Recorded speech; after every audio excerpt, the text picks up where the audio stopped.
ಮೊದಲಿಗೆ ಬಸವೇಶ್ವರರನ್ನು ಹಾಗೂ ಸರಸ್ವತಿಯನ್ನು ಸ್ಮರಿಸುತ್ತಾ ಇವತ್ತಿನ ಕ್ಲಾಸ್ನಲ್ಲಿ ಸಮಾಜಶಾಸ್ತ್ರದ ಉಗಮ ಮತ್ತು ಬೆಳವಣಿಗೆ ಈ ವಿಷಯಗಳ ಕುರಿತು ನಾವು ಅಧ್ಯಯನವನ್ನು ಕೈಗೊಳ್ಳಬಹುದಾಗಿದೆ.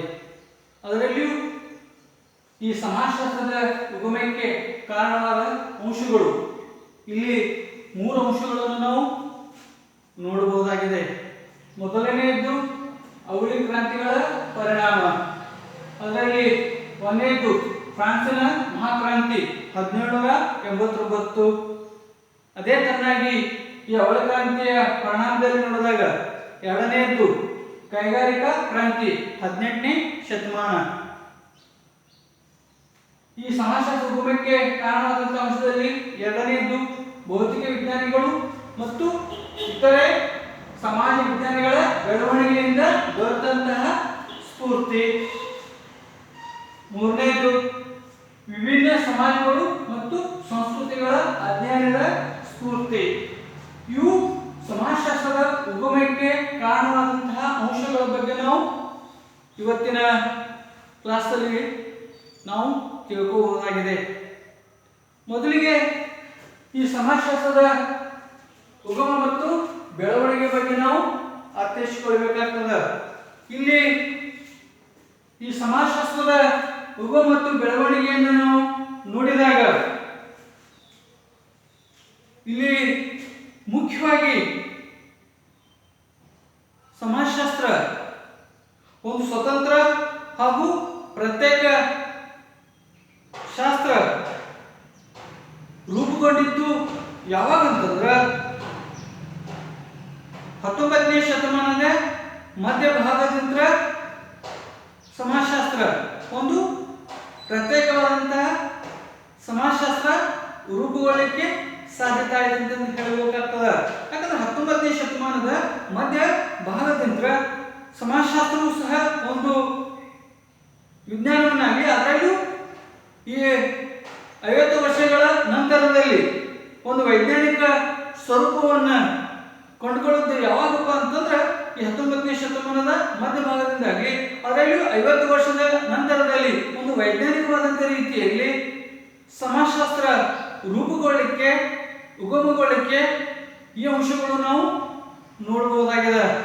ಅದರಲ್ಲಿಯೂ ಸಹ ಈ ಸಮಾಜಶಾಸ್ತ್ರವನ್ನು ಒಂದು ಪ್ರತ್ಯೇಕವಾಗಿ ಒಂದು ಸ್ವತಂತ್ರ ಅಧ್ಯಯನ ಶಾಸ್ತ್ರವನ್ನಾಗಿ ರೂಪಿಸುವಲ್ಲಿ ಆಗಸ್ಟ್ ಕ್ರಾಂತಿ ಅವರ ಪ್ರಮುಖ ಕಾರಣ ಇದೆ ಅಂತ ಹೇಳ್ತಾರೆ. ಯಾಕಂತಂದ್ರೆ ಆಗಸ್ಟ್ ಕ್ರಾಂತಿ ಅವರು ಸಹ ಮೊದಲ ಬಾರಿಗೆ ಸಾಮಾಜಿಕ ಚಿಂತನೆಯನ್ನ ಕೈಗೊಂಡಂತವ್ರು ಯಾರಾಗಿದ್ದಾರಪ್ಪ ಅಂತಂದ್ರೆ ಆಗಸ್ಟ್ ಕ್ರಾಂತಿ ಅಂತ ಹೇಳಬೇಕಾಗ್ತದೆ. ಅದರಲ್ಲಿಯೂ ಸಹ ಈ ಆಗಸ್ಟ್ ಕ್ರಾಂತಿ ಅವರ ಸಮಾಜಶಾಸ್ತ್ರವನ್ನ ಒಂದು ವಿಜ್ಞಾನವನ್ನಾಗಿ ರೂಪಿಸುವಂತ ಮುಂಚಿತವಾಗಿ ಸಹಸ್ರಾರು ವರ್ಷಗಳ ಹಿಂದಿನಿಂದಲೂ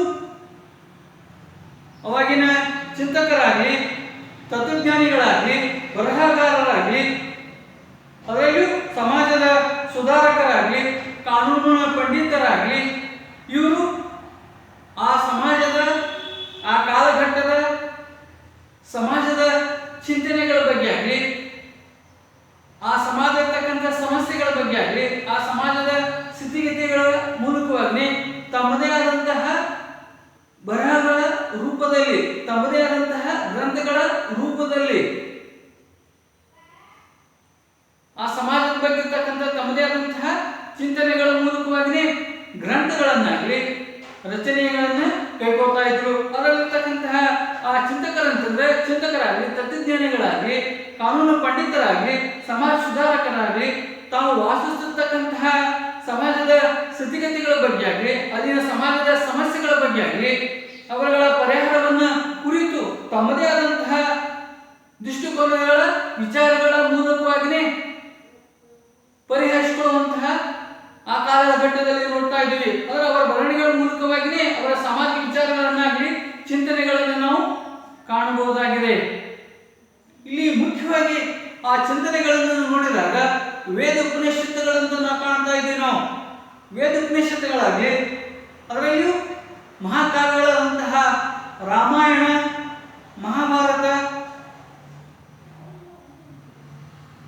ಆ ಕಾಲಘಟ್ಟದಲ್ಲಿರ್ತಕ್ಕಂಥ ಅರ್ಥಶಾಸ್ತ್ರ ಅಂತ ಕೌಟಿಲ್ಯನ ಅರ್ಥಶಾಸ್ತ್ರ ಗ್ರಂಥ, ಧರ್ಮ ಶಾಸ್ತ್ರಜ್ಞರಾದಂಥ ಮುರುವಿನ ಧರ್ಮಶಾಸ್ತ್ರ ಅಥವಾ ಸ್ಮೃತಿಶಾಸ್ತ್ರ, ಇವೆಲ್ಲ ಚಿಂತನೆಗಳು ಪ್ರಮುಖ ಪಾತ್ರಗಳನ್ನು ನಾವು ಆ ಕಾಲಘಟ್ಟದ ಗ್ರಂಥಗಳನ್ನು ನಾವು ನೋಡಬಹುದಾಗಿದೆ. ಅದೇ ರೀತಿಯಾಗಿ ಗ್ರೀಕ್ ತತ್ವಜ್ಞಾನಿಯಾದಂತಹ ಪ್ಲೇಟೋ ರಿಪಬ್ಲಿಕ್ ಗ್ರಂಥ ಆಗಲಿ, ಅರಿಸ್ಟಾಟಲ್ ಅವರ ಬರೆದಂತಹ ಪಾಲಿಟಿಕ್ಸ್ ಮತ್ತು ಎಥಿಕ್ಸ್ ಆಗಲಿ, ಹೀಗೆ ಪಾಶ್ಚಿಮಾತ್ಯ ಚಿಂತಕರು ಸಹ ತಮ್ಮ ಸಮಾಜದಲ್ಲಿರ್ತಕ್ಕಂತಹ ಆ ಕಾಲಘಟ್ಟದ ಸಮಾಜದ ಸ್ಥಿತಿಗತಿಗಳ ಬಗ್ಗೆ ಆಗಲಿ ತಮ್ಮದೇ ಆದಂತಹ ಗ್ರಂಥಗಳ ಮೂಲಕವಾಗಿ ರಚನೆಯನ್ನು ಮಾಡಿದ್ದಾರೆ. ಅದೇ ತರನಾಗಿ ರೋಮ್ ದೇಶದಲ್ಲಿರ್ತಕ್ಕಂಥ ಸಿಸಿರೋ ಅವರು ಸಹ ಆನ್ ಜಸ್ಟಿಸ್ ಎಂಬ ಗ್ರಂಥವನ್ನು ರಚಿಸಿದ್ರು. ಅದೇ ರೀತಿಯಾಗಿ ಚೀನಾ ದೇಶದ ಕನ್ಫ್ಯೂಷಿಯಸ್ ಕೃತಿ ಅನ್ಲೆಕ್ಸ್ ಎಂಬ ಗ್ರಂಥವನ್ನು ರಚನೆ ಮಾಡಿದರು. ಅದೇ ತರನಾಗಿ ಅರಬ್ ದೇಶದ ಚಿಂತಕ ಇಬನ್ ಖಲ್ದನ್ ರವರ ಮುಕುದಿಮಿ ಎಂಬ ಗ್ರಂಥವನ್ನು ರಚಿಸಿದರು. ಒಟ್ಟಾರೆ ಪ್ರಾಚೀನ ಕಾಲದಲ್ಲಿಯೂ ಸಹ ಆ ಸಮಾಜದಲ್ಲಿರ್ತಕ್ಕಂತಹ ಸ್ಥಿತಿಗತಿಗಳ ಬಗ್ಗೆ ಆಗಲಿ, ಆ ಸಮಾಜದ ವಿಷಯಗಳ ಕುರಿತಾಗಲಿ, ಸಮಸ್ಯೆಗಳ ಕುರಿತಾಗಲಿ ಮತ್ತು ಪರಿಹಾರಗಳನ್ನಾಗಲಿ ತಮ್ಮದೇ ಆದಂತಹ ದೃಷ್ಟಿಕೋನ ಮೂಲಕವಾಗಿ ಪರಿಹಾರವನ್ನು ರಚಿಸಿಕೊಂಡು ತಮ್ಮದೇ ಆದಂತಹ ಆ ಸಮಾಜದ ಕಾಲಘಟ್ಟದ ವಿಷಯಗಳನ್ನು ಗ್ರಂಥ ರೂಪದಲ್ಲಿ ರಚನೆ ಮಾಡಿ ಆ ಸಮಾಜದ ಬಗ್ಗೆ ಚಿಂತನೆಗಳನ್ನು ಕೈಗೊಳ್ತಾ ಇದ್ರು. ಆದರೆ ಕಾಲ ಗತಿಸಿದಂತೆ ಈ ಪಾಶ್ಚಿಮಾತ್ಯ ಸಮಾಜಶಾಸ್ತ್ರೀಯ ದೃಷ್ಟಿಕೋನದಂತೆ ಈ ಚಿಂತನೆಗಳು, ಈ ಚಿಂತಕರು ಇವರನ್ನ ಸಮಾಜಶಾಸ್ತ್ರದ ಕರೀತಾ ಇರಲಿಲ್ಲ. ಯಾಕಂತಂದ್ರೆ ಇವರು ಕೌಟಿಲ್ಯನ ಅರ್ಥಶಾಸ್ತ್ರ ಆಗಲಿ, ಮನುವಿನ ಧರ್ಮಶಾಸ್ತ್ರ ಆಗಲಿ, ಪ್ಲೇಟೋನ ರಿಪಬ್ಲಿಕ್ ಆಗಲಿ, ಅರಿಸ್ಟಾಟಲ್ನ ಎಥಿಕ್ಸ್ ಆಗಲಿ, ಹೀಗೆ ವಿವಿಧ ಸಮಾಜ ಚಿಂತಕರು ಅವರನ್ನ ಸಮಾಜಶಾಸ್ತ್ರದಂತ ಕರೀತಾ ಇರಲಿಲ್ಲ. ಯಾಕಂತಂದ್ರೆ ಇವರು ಇವರನ್ನು ಏನಂತ ಕರೀತಾ ಇದ್ರಪ್ಪ ಅಂತಂದ್ರೆ ಸಮಾಜಶಾಸ್ತ್ರ ಅಂತಂದ್ರೆ ಹೆಸರನ್ನು ಕರೀತಾ ಇರಲಿಲ್ಲ. ಯಾಕಂತಂದ್ರೆ ಇವರನ್ನ ದಾರ್ಶನಿಕರಂತ ಕರೀತಾ ಇದ್ರು, ಕಾನೂನಿನ ಪಂಡಿತರಂತ ಕರೀತಾ ಇದ್ರು, ಅಥವಾ ಕಾನೂನು ತಜ್ಞರಂತ ಕರೀತಾ ಇದ್ರು, ಇತಿಹಾಸಕಾರ ಅಂತ ಕರೀತಾ ಇದ್ರು, ಸಮಾಜ ಸುಧಾರಣೆವಾದಿಗಳಂತ ಕರೀತಾ ಇದ್ರು. ಯಾಕಂತಂದ್ರೆ ಇವರು ಆ ಸಮಾಜದ ವಿಷಯಗಳನ್ನ, ಆ ಸಮಸ್ಯೆಗಳನ್ನ, ಸಂಗತಿಗಳನ್ನ ಇವರು ವೈಜ್ಞಾನಿಕ ರೂಪದಲ್ಲಿ ಅಧ್ಯಯನವನ್ನ ಕೈಗೊಳ್ತಾ ಇರಲಿಲ್ಲ. ಹೀಗಾಗಿ ಇವರನ್ನ ದಾರ್ಶನಿಕರಂತ ಕರೀತಾ ಇದ್ರು, ಇತಿಹಾಸಕಾರರಂತ ಕರೀತಾ ಇದ್ರು, ಸುಧಾರಣೆವಾದಿಗಳಂತ ಕರೀತಾ ಇದ್ರು, ಕಾನೂನು ತಜ್ಞರಂತ ಕರೀತಾ ಇದ್ರು.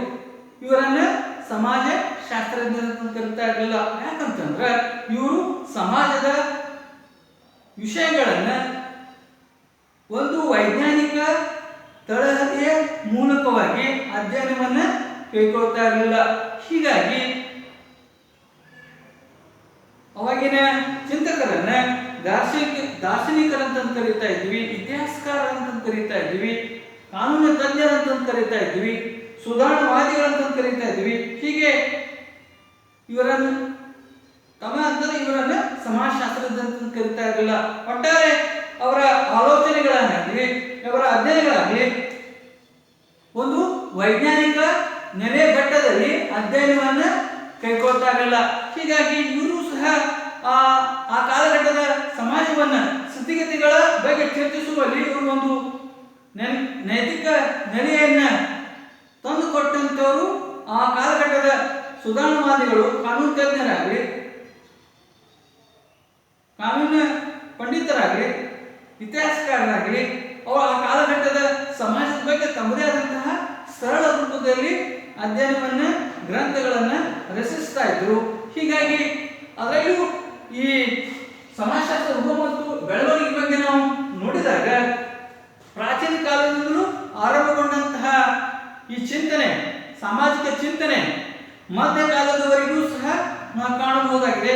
ಮಧ್ಯ ಕಾಲಘಟ್ಟದಿಂದ ಆಧುನಿಕ ಕಾಲಘಟ್ಟದವರೆಗೂ ಸಹ ಈ ಸಾಮಾಜಿಕ ಚಿಂತನೆಗಳು ಸಹ ಮುಂದುವರಿದುಕೋತ ಬಂದಿತ್ತಂತ ಹೇಳಕಾಗ್ತದೆ.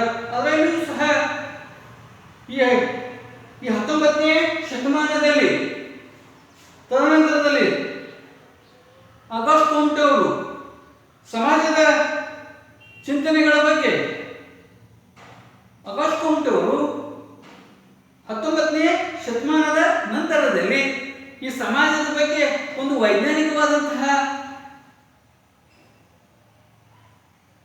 ಅನುಗುಣವಾಗಿ 19ನೇ ಶತಮಾನದಲ್ಲಿ ಆಗಸ್ಟ್ ಕಾಮ್ಟೆ ಅವರು ಸಮಾಜದ ಸಮಸ್ಯೆಗಳ ಬಗ್ಗೆ ಆಗಲಿ, ಆ ಸಮಾಜ ಸ್ಥಿತಿಗತಿಗಳ ಬಗ್ಗೆ ಆಗಲಿ ಒಂದು ವೈಜ್ಞಾನಿಕವಾದಂತಹ ರೀತಿಯಲ್ಲಿ ಅಧ್ಯಯನವನ್ನ ಕೈಗೊಳ್ಳಲಿಕ್ಕೆ ಒಂದು ಪ್ರತ್ಯೇಕ ಸಮಾಜಶಾಸ್ತ್ರವನ್ನಾಗಿ ರೂಪಿಸುವಲ್ಲಿ ಆಗಸ್ಟ್ ಕಾಮ್ಟೆ ಅವರು ಮೊದಲಿದ್ದರು ಅಂತ ಹೇಗಾಗ್ತಾರ. ತದನಂತರ ಆಗಸ್ಟ್ ಕಾಮ್ಟೆ ಅವರ ಜೊತೆಗೆ ಸಮಾಜವನ್ನ ಮತ್ತು ಸಮಾಜಶಾಸ್ತ್ರವನ್ನು ವಿಜ್ಞಾನವನ್ನಾಗಿ ರೂಪಿಸುವಲ್ಲಿ ಬೆಂಬಲವನ್ನ ಸೂಚಿಸಿದಂತವರು ಮೊದಲಿಗೆ ಆಗಸ್ಟ್ ಕಾಮ್ಟೆ, ನಂತರ Herbert Spencer, Max Weber, Emile ಡರ್ಕಾಂಡ್ ರವರು, ಪರೋಕ್ಷವಾಗಿ ಕಾರ್ಲ್ ಮಾರ್ಕ್ಸ್ ಅಂತ ಹೇಳಕಾಗ್ತದ. ಅಂದ್ರೆ ಸಮಾಜದ ವಿಷಯಗಳನ್ನ ಮತ್ತು ಸಮಾಜಶಾಸ್ತ್ರವನ್ನ ಒಂದು ವಿಜ್ಞಾನವನ್ನಾಗಿ ರೂಪಿಸುವಲ್ಲಿ ಮತ್ತು ಒಂದು ವೈಜ್ಞಾನಿಕ ರೂಪದಲ್ಲಿ ಅಧ್ಯಯನವನ್ನ ಉಗಮಗೊಳ್ಳಲಿಕ್ಕೆ ಉಗಮ ಮತ್ತು ಬೆಳವಣಿಗೆ ನೋಡಿದಾಗ ಈ ಅಂಶಗಳು ಸಹ ನಾವು ಕಾಣಬಹುದಾಗಿದೆ.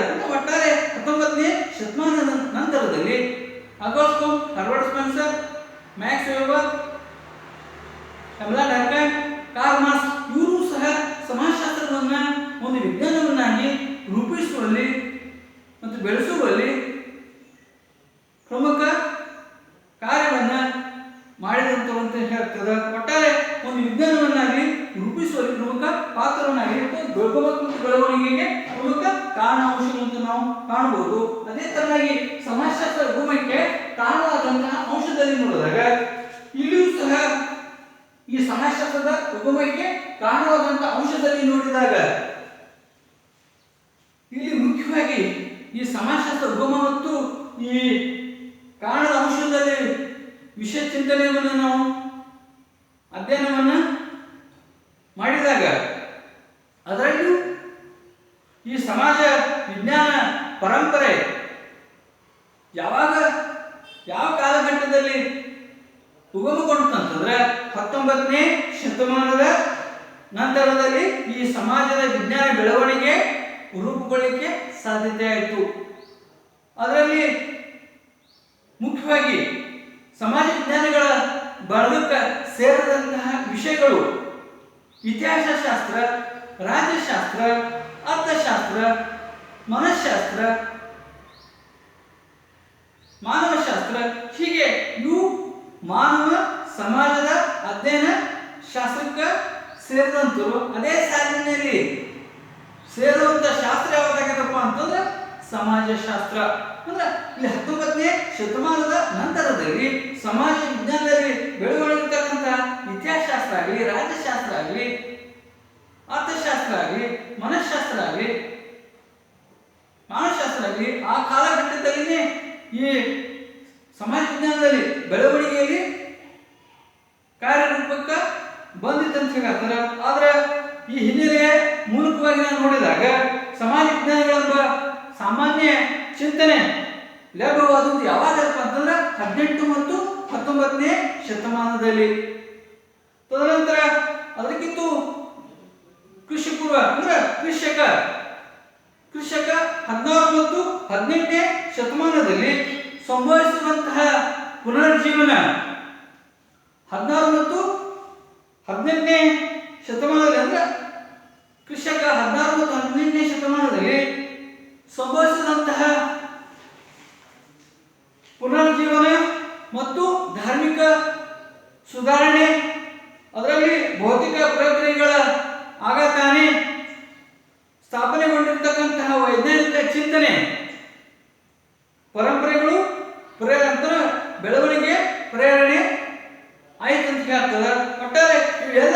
ಪ್ರೇರಣೆ ಅನುಗುಣವಾಗಿ ಸಮಾಜಶಾಸ್ತ್ರವು ಒಂದು ವಿಜ್ಞಾನವನ್ನಾಗಿ ರೂಪುಗೊಳ್ಳಕ್ಕೆ, ಈ ಸಮಾಜಶಾಸ್ತ್ರ ಉಗಮಕ್ಕೆ ರೂಪುಗೊಳ್ಳಕ್ಕೆ ಏನ್ ಕಾರಣ ಅಂತಂದ್ರೆ ಇಲ್ಲಿ ಮೂಲ ಅಂಶಗಳು ನಾವು ಕಾಣಕ್ಕಾಗ್ತದೆ. ಅಂದ್ರೆ ಸಮಾಜಶಾಸ್ತ್ರ ಉಗಮಕ್ಕೆ ಕಾರಣವಾದಂತ ಅಂಶದಲ್ಲಿ ನೋಡಿದಾಗ ಈ ಮೂರು ಅಂಶಗಳು ಸಹ ಪ್ರಮುಖ ಪಾತ್ರವನ್ನು ನಾವು ನೋಡಬಹುದಾಗಿದೆ. ಅದರಲ್ಲಿ ಮೊದಲನೆಯದು ಅವಳಿ ಕ್ರಾಂತಿಗಳ ಪರಿಣಾಮ. ಸಮಾಜಶಾಸ್ತ್ರ ಉಗಮಗೊಳ್ಳಲಿಕ್ಕೆ ಅಂದ್ರೆ ಒಂದು ಸಮಾಜಶಾಸ್ತ್ರ ಒಂದು ವಿಜ್ಞಾನವನ್ನಾಗಿ ರೂಪುಗೊಳ್ಳಲಿಕ್ಕೆ ಇಲ್ಲಿ ಉಗಮಕ್ಕೆ ಕಾರಣವಾದಂತಹ ಸಹಾಯಕವಾದಂತಹ ಅಂಶದಲ್ಲಿ ನೋಡಿದಾಗ ಈ ಮೂರು ಅಂಶದಲ್ಲಿ ಮೊದಲನೇದು ಅವಳಿ ಕ್ರಾಂತಿಯ ಪರಿಣಾಮ. ಈ ಅವಳಿ ಕ್ರಾಂತಿಯು ಸಹ ಪ್ರಮುಖ ಪಾತ್ರವನ್ನು ನಾವು ನೋಡಬಹುದಾಗಿದೆ. ಅದರಲ್ಲಿ ಫ್ರಾನ್ಸಿನ ಮಹಾಕ್ರಾಂತಿ 1789 ಅಂತ ಹೇಳಲಾಗ್ತದೆ. ಈ ಫ್ರಾನ್ಸಿನ ಮಹಾಕ್ರಾಂತಿ 1789ರಲ್ಲಿ ಫ್ರಾನ್ಸ್ ದೇಶದಲ್ಲಿ ರಾಜಕೀಯ ಅಸ್ಥಿರತೆಯು ಸಹ ಕಂಡು ಬಂದಿದ್ದಂತ ಹೇಳ್ತದೆ. ಅದರಲ್ಲಿ ಈ ಫ್ರಾನ್ಸಿನ ಮಹಾಕ್ರಾಂತಿಯ ಉಂಟು ಮಾಡಿದಂತಹ ರಾಜಕೀಯ ಅಸ್ಥಿರತೆಯಿಂದಾಗಿ ಸಮಾಜದಲ್ಲಿ ಏನಾಗಿದಪ್ಪ ಅಂತಂದ್ರೆ ಗೊಂದಲಕ್ಕೆ ಈಡಾಗಿದೆ ಅಂತ ಹೇಳಾಗ್ತದೆ.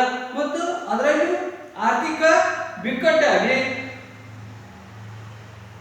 ಅಲ್ಲಿನ ಸಮಾಜದ ಆ ಕಾಲಘಟ್ಟದಲ್ಲಿರ್ತಕ್ಕಂತಹ ಸ್ಥಿತಿಗತಿ ನೋಡಿದಾಗ ಅಲ್ಲಿ ಫ್ರಾನ್ಸ್ ದೇಶದಲ್ಲಿ ಗಲಭೆಯಾಗಲಿ, ದಂಗೆಗಳಾಗಲಿ, ಅಲ್ಲಿ ಸಾಮಾಜಿಕ ಅವ್ಯವಸ್ಥೆಯಿಂದಾಗಲಿ ಆ ಕಾಲಘಟ್ಟದ ಚಿಂತನೆಗೆ ಚಿಂತಕನ ಮನಸ್ಸಿನಲ್ಲಿ ಒಂದು ಹೊಸ ಚಿಂತನೆಗಳನ್ನಾಗಲಿ ಆ ಸಮಸ್ಯೆಗಳ ಬಗ್ಗೆ ಒಂದು ಚಿಂತನೆಗಳ ಕೈಗೊಳ್ಳಲಿಕ್ಕೆ ಪ್ರೇರಣೆ ದೊರಕಂತ ಆಗ್ತದೆ. ಅದರಲ್ಲಿಯೂ ಸಹ ಸಮಾಜದಲ್ಲಿ ಸುವ್ಯವಸ್ಥೆಯನ್ನ ಪುನರ್ ಸ್ಥಾಪಿಸಬೇಕೆಂಬ ಕಲ್ಪನೆಗಳು ಮೂಡತೊಡಗಿದಂತ ಆಗ್ತದೆ. ಅದರಲ್ಲಿ ಈ ರಾಜಕೀಯ ಕ್ರಾಂತಿಯ ಬಿಡುಗಡೆಯನ್ನು ಮಾಡಿದಾಗ ಅಲ್ಲಿ ಹಳೆಯ ವ್ಯವಸ್ಥೆಗಳನ್ನ ತೆಗೆದುಹಾಕಿ ಹೊಸ ವ್ಯವಸ್ಥೆಯ ಸಮಾಜವನ್ನ ರೂಪಿಸುವಲ್ಲಿ ಹೊಸ ಪ್ರೇರಣೆ ದೊರಕಂತ ಆಗ್ತದೆ.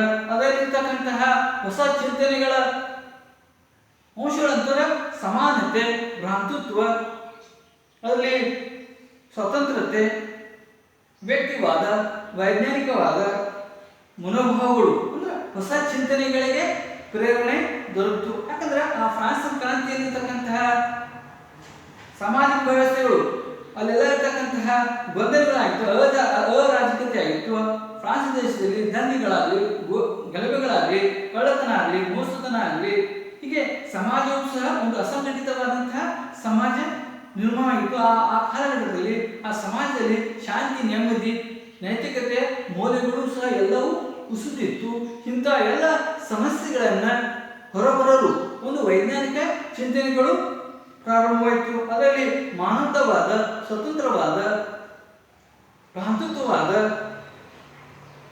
ಮತ್ತು ವೈಜ್ಞಾನಿಕ ಮನೋಭಾವಗಳನ್ನು ಬೆಳೆಸುವಲ್ಲಿ ಹೊಸ ಚಿಂತನೆಗಳು ಪ್ರಾರಂಭವಾಯಿತು ಅಂತ ಆಗ್ತದೆ. ಹೀಗಾಗಿ ಸಮಾಜ ವ್ಯವಸ್ಥೆಯ ಕುರಿತಾದಂತಹ ಒಂದು ಈ ಚಿಂತನೆಗಳು ಸಹ ಇಂದಿಗೂ ಸಹ ಅತ್ಯುತ್ತಲಿದ್ದಂತಹ ಸಮಾಜಶಾಸ್ತ್ರಜ್ಞರಿಗೆ ಒಂದು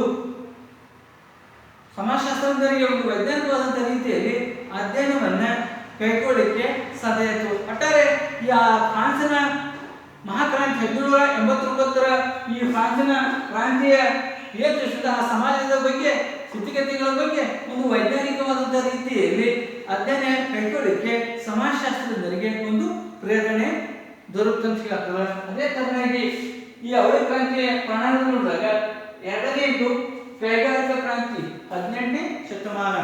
ಈ 18ನೇ ಶತಮಾನದಲ್ಲಿಯೂ ಸಹ ಈ ಕೈಗಾರಿಕಾ ಕ್ರಾಂತಿಗಳನ್ನು ನಾವು ನೋಡಬಹುದಾಗಿದೆ. ಯಾಕಂತಂದ್ರೆ ಈ ಕೈಗಾರಿಕಾ ಕ್ರಾಂತಿಯ ಮಾನವ ಚಿಂತನೆಗೂ ಗಂಭೀರವಾದಂತಹ ಪ್ರಭಾವ ಸಹ ಇದರಲ್ಲಿ ಒಳಗೊಳ್ಳಲಿಕ್ಕೆ ಆಗ್ತದೆ. ಅದರಲ್ಲಿಯೂ ಈ ಪಶ್ಚಿಮ ಜಗತ್ತಿನಲ್ಲಿ, ಸಮಾಜದಲ್ಲಿ, ಇಡೀ ಪಶ್ಚಿಮ ಜಗತ್ತಿನಲ್ಲಿ ತಲ್ಲಣಗೊಳಿಸಂತೆ ಆಗ್ತದೆ. ಇತಿಹಾಸದ ದಿಕ್ಕನ್ನು ಸಹ ಕೂಡ ಬದಲಿಸಿದಂತ ಆಗ್ತದೆ. ಯಾಕಂದ್ರೆ ಇಂಗ್ಲೆಂಡಿನ ಕ್ರಾಂತಿ ಅಂತಂದ್ರೆ 18ನೇ ಶತಮಾನದಲ್ಲಿ ಇಲ್ಲಿ ಮುಖ್ಯವಾಗಿ ಈ ಕೈಗಾರಿಕಾ ಕ್ರಾಂತಿಗಳಿಂದಾಗಿ ಸಾಮಾಜಿಕ ಆರ್ಥಿಕ ವ್ಯವಸ್ಥೆ ಮತ್ತು ಉತ್ಪಾದನಾ ಪ್ರಕ್ರಿಯೆಯಲ್ಲಿ ಬದಲಾವಣೆಗಳನ್ನು ನಾವು ಕಾಣಬಹುದಾಗಿದೆ. ಅಂದ್ರೆ ಮೊದಲ ಉದ್ಯೋಗ ಯಾವುದಾಗಿತ್ತು ಅಂತಂದ್ರೆ ಕೃಷಿ ವ್ಯವಸ್ಥೆಯ ಉದ್ಯೋಗ ಆಗಿತ್ತು. ಮೊದಲ ಪ್ರಾಚೀನ ಕಾಲದಲ್ಲಿ ಮುಖ್ಯ ಉದ್ಯೋಗ ಏನಾಗಿತ್ತು? ಕೃಷಿ ಚಟುವಟಿಕೆ ಮೂಲಕವಾಗಿ ತನ್ನ ಕುಟುಂಬವನ್ನು ನಿರ್ವಹಿಸ್ತಾ ಇದ್ದ. ಅದರಲ್ಲೂ ಗ್ರಾಮ ಪ್ರದೇಶಗಳಂತಹ ಗ್ರಾಮೀಣ ಪ್ರದೇಶದ ಸಮಾಜದಲ್ಲಿ, ಗ್ರಾಮ ಸಮುದಾಯದಲ್ಲಿ ಕೃಷಿ ವ್ಯವಸ್ಥೆ ಉದ್ಯೋಗ ಆಗಿತ್ತು. ಆದರೆ ಆ ಕಾಲಘಟ್ಟದಲ್ಲಿನ ಭೂಮಿ ಒಡೆತನ ಅದೇನಾಗಿತ್ತು ಅಂತಂದ್ರೆ ಕೈಗಾರಿಕಾ ಉದ್ಯಮದಲ್ಲಿ ಪರಿವರ್ತನೆ ಆಗತೊಡಗಿತ್ತು. ಅಂದ್ರೆ ಮುಖ್ಯವಾಗಿ ಆ ಕಾಲಘಟ್ಟದಲ್ಲಿ ನೋಡಿದಾಗ ಇಂಗ್ಲೆಂಡ್ ದೇಶದಲ್ಲಿ ಗ್ರಾಮ ಸಮುದಾಯ ಮೂಲ ಉದ್ಯೋಗ ಏನಾಗಿತ್ತು? ಕೃಷಿ ಚಟುವಟಿಕೆಯಿಂದ ಕೂಡಿತ್ತು. ಯಾವಾಗ 18ನೇ ಶತಮಾನದಲ್ಲಿ ನಗರ ಸಮುದಾಯದಲ್ಲಿ ದೊಡ್ಡ ದೊಡ್ಡ ಕಾರ್ಖಾನೆಗಳನ್ನಾಗಲಿ ಸ್ಥಾಪನೆಗಳಾದವು. ಅದರಲ್ಲಿ ಹಳ್ಳಿಗಳಲ್ಲಿರ್ತಕ್ಕಂತಹ ಮೂಲ ಕೃಷಿ ಒಡೆತನ ಇರ್ತಕ್ಕಂಥ ಉದ್ಯೋಗಗಳು ಏನಾಗಿತ್ತಪ್ಪ ಅಂತಂದ್ರೆ ಸಿಗ್ತಾರಲ್ಲ. ಆ ಕಾಲಘಟ್ಟದಲ್ಲಿ ಜನಸಂಖ್ಯೆ ಏನಾಗ್ತಾ ಇತ್ತು? ಬೆಳವಣಿಗೆ ಆಗತೊಡಗಿತ್ತು. ಹೀಗಾಗಿ ಹಳ್ಳಿಗಳಲ್ಲಿರ್ತಕ್ಕಂತಹ ಈ ನಿರುದ್ಯೋಗ ಸಮಸ್ಯೆಗಳು ಹುಟ್ಕೊಂಡಿದ್ವು. ಆ ಸಮಸ್ಯೆಗಳಿಂದ ಜನಸಂಖ್ಯೆ ಬೆಳವಣಿಗೆ ಆಯಿತು. ಗ್ರಾಮ ಸಮುದಾಯದಲ್ಲಿ ಅಲ್ಲಿ ಎಷ್ಟೋ ಗ್ರಾಮ ಸಮುದಾಯದಂತರು ವರ್ಷವಿಡೀ ಕೆಲವು ಕಾಲಘಟ್ಟದಲ್ಲಿ ಉದ್ಯೋಗ ಸಿಗದೇ ಇದ್ದಾಗ ಅವ್ರು ಎಲ್ಲಿ ಉದ್ಯೋಗ ಸಂಬಂಧ ಎಲ್ಲಿ ಹೋಗ್ಲಿಕ್ಕತ್ತಪ್ಪ ಅಂತಂದ್ರೆ ನಗರ ಮತ್ತು ಮಹಾನಗರ ಕಡೆಗೆ ವಲಸೆ ಹೋಗ್ಲಿಕ್ಕತ್ತು. ಈ ವಲಸೆ ಹೋಗೋದ್ರಿಂದಾಗಿ ಈ ನಗರ ಸಮುದಾಯದಲ್ಲಿ ದೊಡ್ಡ ದೊಡ್ಡ ಕಾರ್ಖಾನೆಗಳು ಸ್ಥಾಪನೆಗಳು ಆದವು. ಈಗ ನಗರ ಸಮುದಾಯದಲ್ಲಿ ಹೋದಾಗ ಆದಂಥ ಕಾರ್ಮಿಕರು ಅವರಿಗೆ ವರ್ಷವಿಡೀ ಏನಾಯ್ತಪ್ಪ ಅಂತಂದ್ರೆ ಉದ್ಯೋಗವೂ ಸಹ ದೊರಕೋತಾ ಹೋಯಿತು. ಅದರಲ್ಲೂ ಆ ಕಾಲಘಟ್ಟದಲ್ಲಿರ್ತಕ್ಕಂಥ ರಾಜಕೀಯ ರಾಜ ಮಹಾರಾಜರು ಸಹ ಆ ಕಾಲಘಟ್ಟದಲ್ಲಿ ಏನಾಗ್ತಾ ಇದ್ರಪ್ಪ ಅಂತಂದ್ರೆ ಆ ಪ್ರದೇಶವನ್ನ ಆಳ್ತಾ ಇದ್ರು. ಒಟ್ಟಾರೆ ಈ ನಗರ ಕಡೆ ವಲಸೆ ಹೋದ್ರಂತ ಅಲ್ಲಿ ಹೋದಾಗ ಈ ಕೈಗಾರಿಕಾ ಪರಿಣಾಮದಿಂದಾಗಿ ನಗರೀಕರಣ ಪ್ರಕ್ರಿಯೆ ಏನಾಯ್ತಪ್ಪ ಅಂತಂದ್ರೆ ಹೆಚ್ಚು ಬೆಳವಣಿಗೆ ಆಕೋತೊಡಗಿತ್ತು. ಅಂದ್ರೆ ಈ ಗ್ರಾಮ ಪ್ರದೇಶದಂತವರು ನಗರ ಕಡೆ ಬಂದಾಗ ನಗರಗಳು ಏನಾಗ್ತದೆ? ಹೊಸ ಹೊಸ ನಗರಗಳು ರಚನೆಗೊಳ್ಳುವುದು. ಅಲ್ಲಿ ಜನಸಂಖ್ಯೆ ಪ್ರಮಾಣ ಏನಾಗ್ತತ್ತು? ಹೆಚ್ಚಾಕೋತ ಹೋಯಿತು. ಅಲ್ಲಿ ಶತಮಾನ ಕಾಯ್ದುಕೊಂಡು ಬಂದಂತಹ ಸ್ಥಿರತೆ ಮತ್ತು ಭದ್ರತೆಗಳು ಸಹ ಕುಸಿಯ ತೊಡಗಿತ್ತು ಅಂತ ಹೇಳ್ತಾರೆ. ಹೀಗಾಗಿ ಇಲ್ಲಿಯೂ ಸಹ ಈ ಕೈಗಾರಿಕಾ ಕ್ರಾಂತಿಯಿಂದಾಗಿ ನಗರ ಸಮಾಜದಲ್ಲಿ ಅದರಲ್ಲಿಯೂ ಸಹ ಈ ನಗರ ಸಮಾಜದಲ್ಲಿ ಸಾಮಾಜಿಕ ಸಮಸ್ಯೆಗಳು ಸಹ ಹೆಚ್ಚಾಗಿ ತೊಡಗುತ್ತಾ ಹೋಯಿತು. ಅಲ್ಲಿ ರಾಜಪ್ರಭುತ್ವದಿರ್ತಕ್ಕಂಥ ಪತನಗಳು ಹೊಂದಿತ್ತು. ರಾಜಕೀಯ ವ್ಯವಸ್ಥೆ ಪತನ ಹೊಂದಿತ್ತು. ಪ್ರಜಾಸತ್ತಾತ್ಮಕ ವ್ಯವಸ್ಥೆ ರಚನೆಗೊಳ್ತಂತಾಗ್ತದೆ. ಅದರಲ್ಲಿ ಆ ಕಾಲಘಟ್ಟದಲ್ಲಿ ನೋಡಿದಾಗ ನಗರ ಸಮುದಾಯದಲ್ಲಿ ಮಕ್ಕಳು ಅಂದ್ರೆ ಮಹಿಳೆಯರು ಆಗಲಿ ಮಕ್ಕಳ ಬಗ್ಗೆ ಆಗಲಿ ಮತ್ತು ಕಾರ್ಮಿಕರ ಶೋಷಣೆ ಹೆಚ್ಚಾಗ ತೊಡಗಿತ್ತು.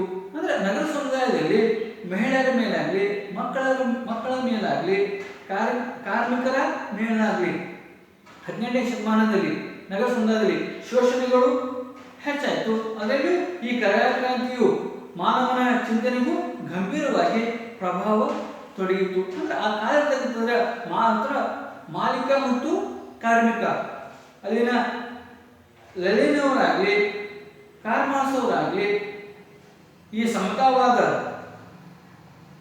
ಮಾನವತಾವಾದ ಅಂದ್ರೆ ಈ ಮಾಲೀಕ ಮತ್ತು ಕಾರ್ಮಿಕರ ನಡುವಿರ್ತಕ್ಕಂತಹ ಈ 18ನೇ ಶತಮಾನದ ಕ್ರಾಂತಿ ಮಾಲೀಕನಿದ್ದಂತವ ಕಾರ್ಖಾನೆ ಮಾಲೀಕನಿದ್ದಂತವ ಕಾರ್ಮಿಕರ ಮೇಲೆ ಮಾಡ್ತಾ ಇದ್ದ ಶೋಷಣೆಗಳನ್ನ ಮಾಡ್ತಾ ಇದ್ದ.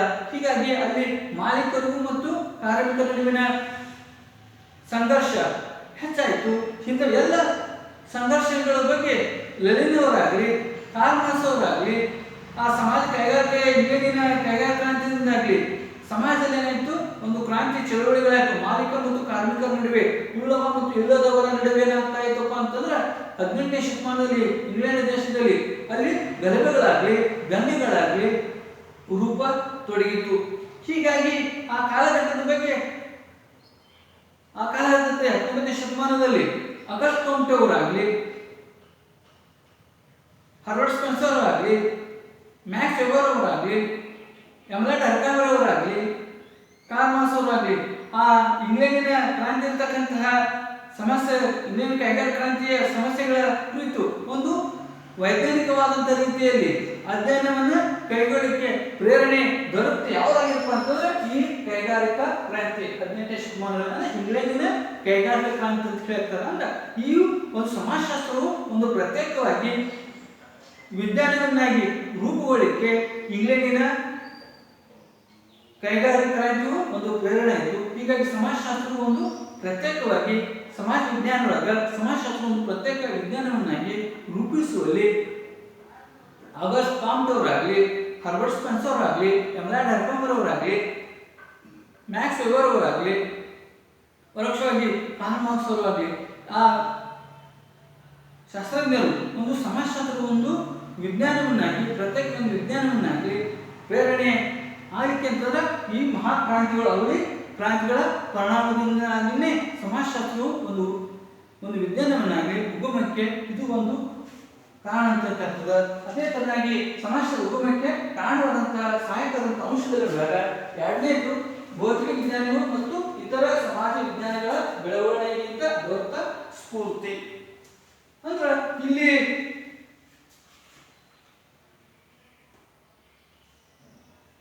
ಎರಡನೇ ಅಂಶ ಭೌತಿಕ ವಿಜ್ಞಾನಿಗಳು ಮತ್ತು ಇತರ ಸಮಾಜ ವಿಜ್ಞಾನಿಗಳ ಬೆಳವಣಿಗೆಯಿಂದ ದೊರೆತಂತಹ ಸ್ಫೂರ್ತಿ ನೋಡಿದಾಗ ಅದರಲ್ಲಿ ಜ್ಞಾನಯುಗದ ಪ್ರಭಾವ ಅಂತ ಹೇಳ್ತಾ ಇದ್ದೀವಿ ನಾವು. ಯಾಕಂದ್ರೆ ಆ ಜ್ಞಾನಯುಗದ ಪ್ರಭಾವ ನೋಡಿದಾಗ ಸಮಾಜಗಳಲ್ಲಿ ವಿಜ್ಞಾನ ತಂತ್ರಜ್ಞಾನ ಅಂದ್ರೆ ನೈಸರ್ಗಿಕ ವಿಜ್ಞಾನ ಅಥವಾ ಭೌತಿಕ ವಿಜ್ಞಾನ ಏನಾಯ್ತಪ್ಪ ಅಂತಂದ್ರೆ ಆ ಕಾಲಘಟ್ಟದಲ್ಲಿ ಭೌತಿಕ ವಿಜ್ಞಾನ ಗಣನೀಯವಾದಂಥ ರೀತಿಯಲ್ಲಿ ಏನಾಯ್ತಪ್ಪ ಅಂತಂದ್ರೆ ಪ್ರಗತಿಯನ್ನು ಕಾಣ್ಕೋತ ಹೋಯಿತು. ಅದರಲ್ಲೂ ಪಾಶ್ಚಿಮಾತ್ಯ ಸಮಾಜದಲ್ಲಿ ಹಲವಾರು ವಿಶ್ವವಿದ್ಯಾಲಯ ಮತ್ತು ಕಾಲೇಜುಗಳಲ್ಲಿ ವಿಜ್ಞಾನದ ವಿಷಯ ಬೋಧನೆಗಳನ್ನು ಮಾಡಿಕತ್ತರು. ಅಲ್ಲಿ ಪಾಶ್ಚಿಮಾತ್ಯ ಪಾಶ್ಚಿಮಾತ್ಯ ಸಮಾಜ ದೇಶದಲ್ಲಿ ಅಲ್ಲಿ ವಿಶ್ವವಿದ್ಯಾಲಯದಲ್ಲಿ ಮತ್ತು ಕಾಲೇಜುಗಳಲ್ಲಿ ಸಮಾಜದ ವಿಜ್ಞಾನದ ವಿಷಯಗಳ ಕುರಿತು ಅಧ್ಯಯನವನ್ನು ಮಾಡಿಕತ್ತರು. ಅಂದ್ರೆ ರಸಾಯನಶಾಸ್ತ್ರ, ಭೌತಶಾಸ್ತ್ರ, ಗಣಿತಶಾಸ್ತ್ರ ಹೀಗೆ ಭೌತಿಕ ವಿಜ್ಞಾನ ಬರುವಂಥ ವಿಷಯಗಳನ್ನು ವಿಶ್ವವಿದ್ಯಾಲಯಗಳಾಗಲಿ ಕಾಲೇಜುಗಳಲ್ಲಾಗಲಿ ಪಾಠ ಬೋಧನೆಗಳು ಮಾಡ್ಕೋತೋದ್ರು. ಆ ಭೌತಿಕ ವಿಜ್ಞಾನದಿಂದಾಗಿ ಅಲ್ಲಿ ಭೌತಿಕ ವಿಜ್ಞಾನ ಪ್ರಗತಿಯನ್ನು ಕಾಣ್ಕೋತಿತ್ತು. ಅಲ್ಲಿ ಆ ಕಾಲಘಟ್ಟದಲ್ಲಿ ತಂತ್ರಜ್ಞಾನ ವಿಜ್ಞಾನ ಗಣನೀಯವಾದಂಥ ರೀತಿಯಲ್ಲಿ ಪ್ರಗತಿ ಆಯಿತು. ಅದರಲ್ಲಿ ಯಂತ್ರ ತಂತ್ರಗಳಾಗಲಿ, ಮೋಟಾರ್ಗಳಾಗಲಿ, ಕಾರುಗಳಾಗಲಿ, ಮುದ್ರಣ ಮಾಧ್ಯಮಗಳಾಗಲಿ, ಕವಿಗಳಾಗಲಿ, ಫಿರಂಗಿಗಳಾಗಲಿ, ಪೆನ್ನುಗಳಾಗಲಿ, ಪೇಪರ್ಗಳಾಗಲಿ, ಹೊಸ ತರಹದಂತಹ ಈ ಮುದ್ರಣ ಯಂತ್ರಗಳಾಗಲಿ ಅಂದರೆ ಹೊಸ ಹೊಸ ತಂತ್ರಜ್ಞಾನದ ಬೆಳವಣಿಗೆಯೂ ಸಹ ಎಲ್ಲಿ ನೋಡ್ತಾ ಇದ್ದೀವಿ ನಾವು ಭೌತಿಕ ವಿಜ್ಞಾನದ ಕ್ಷೇತ್ರದಲ್ಲಿ. ಹೀಗಾಗಿ ಈ ಪರಿಣಾಮದಿಂದಾಗಿ ಅಲ್ಲಿ ವಿಜ್ಞಾನದ ಭೌತಿಕ ವಿಜ್ಞಾನ ಮುನ್ನಡೆ ಪ್ರಗತಿ ಕಾಣ್ಕೋತ ಇತ್ತು. ಅದರಲ್ಲಿ ನೈಸರ್ಗಿಕ ವಿಜ್ಞಾನ ಮತ್ತು ಭೌತಿಕ ವಿಜ್ಞಾನದಲ್ಲಿ ಕ್ಷೇತ್ರಗಳಲ್ಲಿ ಸಾಧ್ಯವಾದಂತಹ ಪ್ರಗತಿಯನ್ನು ಈ ಸಮಾಜ ವಿಜ್ಞಾನಿಗಳಾದಂತಹ ಸಮಾಜ ವಿಜ್ಞಾನಿಗಳಾದಂತಹ ಈ ಚಿಂತಕರಿಗೆ ಅಂದ್ರೆ ಸಮಾಜ ವಿಜ್ಞಾನಿಗಳಾದಂತಹ ಚಿಂತಕರಿಗೆ ಅದರಲ್ಲಿ ಆಗಸ್ಟ್ ಕಾಮ್ಟ್ ಅಂತ ಹೇಳ್ಬೋದು, ನಾವು ಹರ್ಬರ್ಟ್ ಸ್ಪೆನ್ಸರ್ ಅಂತ ಹೇಳ್ಬೋದು, ಮ್ಯಾಕ್ಸ್ ವೆಬರ್ ಅಂತಂದ್ರೆ ಮ್ಯಾಕ್ಸ್ ವೆಬರ್ ಆಗಲಿ, ಎಮ್ಲಾಡ್ ಹರ್ಕಂಬರ್ ಅವರಾಗಲಿ, ಕಾರ್ಲ್ ಮಾರ್ಕ್ಸ್ ಅವರಾಗಲಿ ಅಂದ್ರೆ ಭೌತಿಕ ವಿಜ್ಞಾನ ಅಥವಾ ನೈಸರ್ಗಿಕ ವಿಜ್ಞಾನ ಎಷ್ಟು ಪ್ರಗತಿಯನ್ನು ಕಾಣ್ಕೊಳ್ತೋ ಅದೇ ತರನಾಗಿ ಸಮಾಜ ವಿಜ್ಞಾನಿಗಳಿಗೆ ನಾವು ಅವರಿಗೆ ನಾವು ಸಮಾಜದ ವಿಷಯಗಳನ್ನ ಒಂದು ವೈಜ್ಞಾನಿಕ ತಳಹದಿಯ ಮೂಲಕವಾಗಿ ಅಧ್ಯಯನವನ್ನು ಕೈಗೊಳ್ಳೋ ಯಾಕಬಾರದು ಅಥವಾ ನಾವು ಸಮಾಜ ವಿಜ್ಞಾನ ಭೌತಿಕ ವಿಜ್ಞಾನದಂತೆ ಸಮಾಜ ವಿಜ್ಞಾನದಲ್ಲಿ ಹಲವಾರು ಸಮಸ್ಯೆಗಳನ್ನಾಗಲಿ ಆ ಸಮಸ್ಯೆಗಳನ್ನು ನಾವು ವೈಜ್ಞಾನಿಕ ತಳಹದಿಯ ಮೂಲಕವಾಗಿಯೇ ಅಧ್ಯಯನವನ್ನು ಕೈಗೊಳ್ಳಬೇಕನ್ನುವಂಥ ಪ್ರೇರಣೆ ದೊರೆತು. ಹೀಗಾಗಿ ಅವರು ಸಾಧಿಸಿದಂಥ ಸಾಮಾಜಿಕ ವಿಜ್ಞಾನಗಳ ಸಾಧ್ಯವಾಗಲು ಯಾಕೆ ಆಗಲ್ಲ ಅನ್ನೋ ಬಗ್ಗೆ ಒಂದು ಸಹಜವಾದಂತಹ ಪ್ರಶ್ನೆಗಳು ಸಮಾಜ ವಿಜ್ಞಾನಿಗಳಿಗೆ ಪ್ರೇರಣೆ ಮೂಡಿತು. ಮತ್ತು ಈ ಪ್ರಶ್ನೆಗಳಿಗೆ ಉತ್ತರವನ್ನು ಕಂಡುಕೊಳ್ಳುವ ಸಂಬಂಧ ಆಗಸ್ಟ್ ಕಾಮ್ಟ್, ಎಮ್ಲಾಡ್ ಹರ್ಕೈಮ್, ಮ್ಯಾಕ್ಸ್ ವೆಬರ್ ಹೀಗೆ ಚಿಂತಕರು ಸಮಾಜಶಾಸ್ತ್ರವನ್ನು ಕೂಡ ಒಂದು ವೈಜ್ಞಾನಿಕ ವಿಧಾನಗಳ ಮೂಲಕವಾಗಿಯೇ ಅಧ್ಯಯನವನ್ನ ಕೈಗೊಳ್ಳುವಲ್ಲಿ ಸಾಧ್ಯವಾಯಿತು ಅನ್ನುವಂತಹ ಅರ್ಥದಲ್ಲಿ ನಾವು ನೋಡಬಹುದಾಗಿದೆ. ಇದು ಸಹ ಒಂದು ಭೌತಿಕ ವಿಜ್ಞಾನಿಗಳು ಮತ್ತು ಇತರ ಸಮಾಜ ವಿಜ್ಞಾನಗಳ ಬೆಳವಣಿಗೆಯಿಂದ ದೊರೆತಂತಹ ಸ್ಫೂರ್ತಿಯಿಂದ ಸಮಾಜಶಾಸ್ತ್ರವು ಸಹ ಒಂದು ವಿಜ್ಞಾನವನ್ನಾಗಿ ಉಗಮಗೊಳ್ಳಲಿಕ್ಕೆ ಸಹಾಯಕ ಅಂಶವನ್ನು ನಾವು ನೋಡಬಹುದು. ಅದೇ ತರನಾಗಿ ಈ ಸಮಾಜಶಾಸ್ತ್ರ ಉಗಮಕ್ಕೆ ಕಾರಣವಾದಂತಹ ಸಹಾಯಕವಾದಂತಹ ಅಂಶ ಮೊದಲನೇದು, ಕೊನೆಯದು ವಿವಿಧ ಸಮಾಜಗಳು ಮತ್ತು ಸಂಸ್ಕೃತಿಗಳ ಅಧ್ಯಯನದ ಸ್ಫೂರ್ತಿ. ಇಲ್ಲಿ ಸಮಾಜಶಾಸ್ತ್ರ ಉಗಮಕ್ಕೆ ಸಹಾಯಕವಾದಂತಹ ಅಂಶಗಳಂದ್ರೆ ವಿಭಿನ್ನ ಸಮಾಜಗಳು ಮತ್ತು ಸಂಸ್ಕೃತಿಗಳ ಅಧ್ಯಯನದ ಸ್ಫೂರ್ತಿಯಿಂದ ಸಹ ಸಮಾಜಶಾಸ್ತ್ರವು ಒಂದು ವಿಜ್ಞಾನವನ್ನಾಗಲಿಕ್ಕೆ ರೂಪುಗೊಳ್ಳಕ್ಕೆ ಇದೊಂದು ಕಾರಣ ಅಂಶ ಅಂತ ನಾವು ಕಾಣಬಹುದಾಗಿದೆ. ಇಲ್ಲಿ ಮುಖ್ಯವಾಗಿ ಯುರೋಪ್ ಸಾಮ್ರಾಜ್ಯ ಜಗತ್ತಿನ ಮೂಲೆ ಮೂಲೆಗಳಲ್ಲಿ ಏನ್ ಮಾಡಿಕತ್ತರು, ಅವರು ಸ್ಥಾಪನೆಗಳನ್ನ ಮಾಡ್ಕೋತ ಹೋದ್ರು. ಅಂದ್ರೆ ತಮ್ಮದೇ ಆದಂತಹ ಯುರೋಪಿನ ಸಾಮ್ರಾಜ್ಯಶಾಹಿ ವಸಾಹತುಶಾಹಿ ಜಗತ್ತಿನ ಮೂಲಗಳಲ್ಲಿ ತಮ್ಮ ಅಧಿಕಾರ ವಸಾಹತುಗಳನ್ನ ಸ್ಥಾಪನೆಗಳನ್ನ ಮಾಡ್ಕೋತ ಹೋದ್ರು. ಹೀಗಾಗಿ ಈ ನಾನಾ ತರಹದಂತಹ ಸಮಾಜಗಳ ಮತ್ತು ವೈವಿಧ್ಯಮಯವಾದಂತಹ ಸಂಸ್ಕೃತಿಯೂ ಸಹ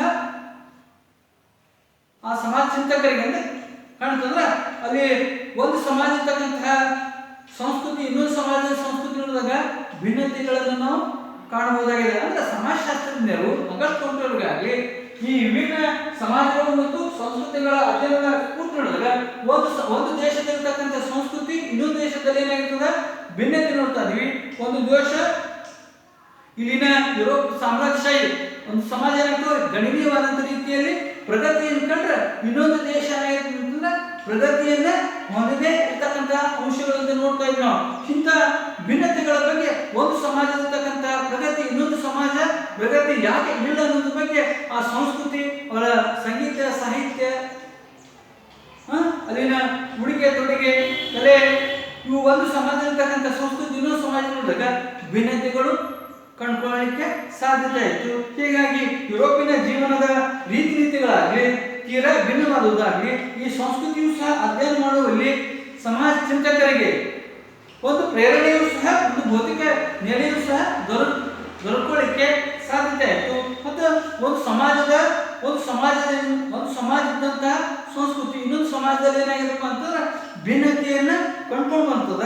ಇಲ್ಲಿ ಒಂದು ವೈವಿಧ್ಯವಾದಂತಹ ರೀತಿಯಲ್ಲಿ ಭಿನ್ನತೆಗಳನ್ನು ನಾವು ನೋಡಬಹುದಾಗಿದೆ. ಹೀಗಾಗಿ ಈ ವೈವಿಧ್ಯಮಯವಾದಂತಹ ಕಾರಣಗಳು ಏನು ಅನ್ನೋದ್ರ ಬಗ್ಗೆ ಆಗಲಿ ಒಂದು ಸಮಾಜದ ಪ್ರಗತಿ ಇನ್ನೊಂದು ಸಮಾಜದ ಪ್ರಗತಿ ಇರದೇ ಇರುವಂತಹ ಅಂಶಗಳ ಬಗ್ಗೆ ಆಗಲಿ ಸಮಾಜಗಳ ನಡುವಿನ ಈ ರೀತಿಯ ಹೋಲಿಕೆಗಳನ್ನಾಗಲಿ ಯುರೋಪಿಯನ್ನರು ಕಲಿಯಬಹುದಂತಹ ಪಾಠಗಳು ಏನು ಅಂದ್ರೆ ಯುರೋಪ್ ದೇಶದಲ್ಲಿರ್ತಕ್ಕಂಥ ಜನವರ್ಗದವರು ಅವರು ಕಲಿಯುವಂತಹ ಪ್ರಗತಿ ಮತ್ತು ಪಾಠಗಳೇನು ಮತ್ತು ಇನ್ನುಳಿದ ದೇಶದಲ್ಲಿರ್ತಕ್ಕಂಥ ದೇಶದ ಜನರು ಯಾಕೆ ಪ್ರಗತಿಯನ್ನು ಹೊಂದಿಲ್ಲ ಎನ್ನುವುದ್ರ ಬಗ್ಗೆ ಆ ಕಾಲಘಟ್ಟದ ಚಿಂತಕನೆಯನ್ನ ಭಿನ್ನತೆ ಯಾಕೆ ಅನ್ನೋದ್ರ ಬಗ್ಗೆ ಒಂದು ಸಮಾಜ ಒಂದು ದೇಶ ಪ್ರಗತಿ ಹೊಂದಿದ ಇನ್ನೊಂದು ದೇಶ ಪ್ರಗತಿಯನ್ನು ಹೊಂದದೆ ಇರಲಿಕ್ಕೆ ಏನು ಕಾರಣ ಅನ್ನೋದ್ರ ಬಗ್ಗೆ ಈ ಎರಡು ಸಮಾಜಗಳ ಎರಡು ದೇಶಗಳ ಚಿಂತನೆಗಳನ್ನು ಕೈಗೊಳ್ಳಲಿಕ್ಕೆ ಸಾಧ್ಯ ಇತ್ತು. ಅದ್ರ ಬಗ್ಗೆ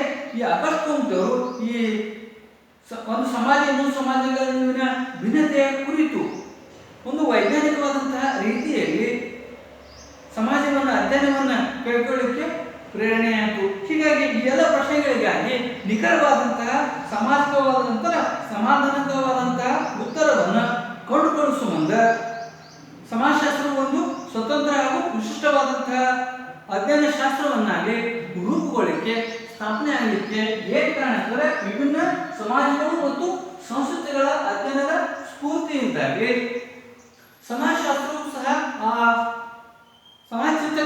ಸಮಾಜಶಾಸ್ತ್ರಜ್ಞರಿಗೆ ಒಂದು ಆ ಸಮಾಜದ ಮೇಲೆ ಒಂದು ವೈಜ್ಞಾನಿಕ ತಳಹದಿಯ ಮೂಲಕವಾಗಿಯೇ ಅಧ್ಯಯನವನ್ನು ಕೈಗೊಳ್ಳಲು ಸಾಧ್ಯ ಇತ್ತು. ಹೀಗಾಗಿ August Herbert Spencer, Emile Durkheim, Max Weber, Karl Marx ಅವರಿಗೆ ಅಂದ್ರೆ ಸಮಾಜದ ಭಿನ್ನತೆ ಬಗ್ಗೆ ಒಂದು ಸಮಾಜದಲ್ಲಿರ್ತಕ್ಕಂಥ ಪ್ರಗತಿ ಇನ್ನೊಂದು ಸಮಾಜ ಇರದೇ ಇರುವುದಾಗಲಿ ಆ ಪ್ರಗತಿಯ ಬಗ್ಗೆ ಇರ್ತಕ್ಕಂತಹ ಒಂದು ವೈಜ್ಞಾನಿಕ ರೀತಿಯಲ್ಲಿ ಅಧ್ಯಯನವನ್ನು ಕೈಗೊಳ್ಳಲಿಕ್ಕೆ ಸಾಧ್ಯ ಆಯಿತು. ಹೀಗಾಗಿ ಆಗಸ್ಟ್ ಕಂಪ್ಯೂಟರ್ ಏನು ಮಾಡೋದಪ್ಪ ಅಂತ